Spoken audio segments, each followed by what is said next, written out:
E diela ishte një ditë e veçantë për banorët e fshatit Luhar të Malësisë Somale në territorin shqipfolos të Malit të Zi, me praninë e arqipeshvit të Tivarit, Timzot Rok Gjon Leshaj, u përurua kisha re e Shënkollit. Në fjalën e rastit, Atmira Shmarinaj, famulitari i Tuzit, falenderoi familjen Xholaj dhe në veçanti Lek Xholaj për këtë vepër të përshpirtshme, shumë të munguar në këtë fshat të vjetër me histori të lavdishme. Mos harrojmë, jetu fillon gjuha shqipe, e jetu marrën gjuha shqipe.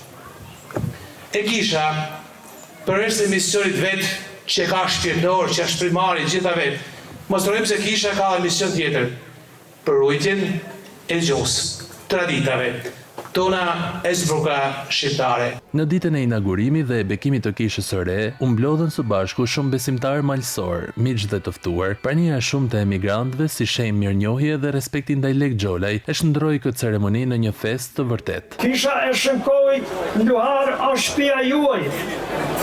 Shpirtërore dhe do të jetë gjithmonë në shërbim të komunitetit, në çdo nevojë dhe rast.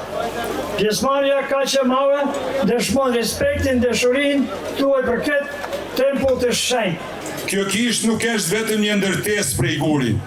Ajo është një monument i shpirtit njerëzor, një dëshmi e dashurisë për Zotin, familjen, për traditën dhe për identitetin tonë.